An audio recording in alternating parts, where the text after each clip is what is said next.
महाकुंभ मेळ्यातील दुर्घटनेनंतर योगी सरकार आता ॲक्शन मोडवर आलंय।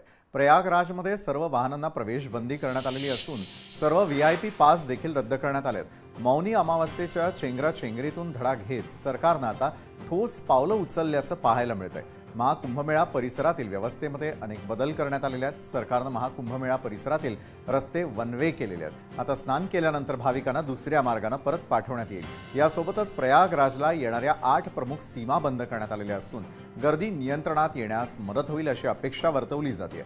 योगी आदित्यनाथ यांनी उच्चस्तरीय बैठक घेऊन प्रयागराजमधील परिस्थितीचा आढावा घेतलाय आणि या घटनेची पोलीस चौकशी सुरू करण्यात आलेली आहे। तर दुर्घटनेनंतर परिस्थिती नियंत्रणात आणण्यासाठी मुख्यमंत्री योगी आदित्यनाथ यांनी तातडीने पावलं उचलली आहेत। महाकुंभमेळा परिसरात वाहनांच्या ये-जा करण्यावरती बंदी घालण्याचे आणि सर्व व्हीआयपी पास रद्द करण्याचे निर्देश मुख्यमंत्री योगी आदित्यनाथ यांनी दिलेले आहेत। काय काय बदल आहेत त्यावर आपण आता एक नजर टाकणार आहोत।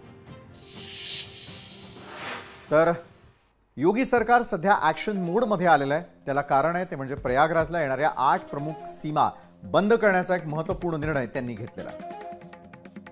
नंतर महाकुंभमेळा परिसरातील रस्ते वन वे करण्यात आलेले आहेत। महाकुंभ परिसरामध्ये वाहनांवरती बंदी, तर प्रयागराज शहरामध्ये 4 चाकी वाहनांच्या प्रवेशावरही बंदी। तर शहरात फक्त दुचाकी, रुग्णवाहिका आणि अग्निशमन दलाला प्रवेश देण्यात आलेला आहे। तर व्हीआयपी पास रद्द करण्याचे निर्देश दिले गेलेले आहेत। भाविकांना संगमावरती पायी जाण्याची परवानगी आहे।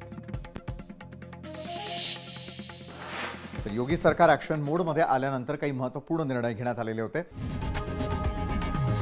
लोकशाही मराठी ऐका, पहा, जागरूक रहा।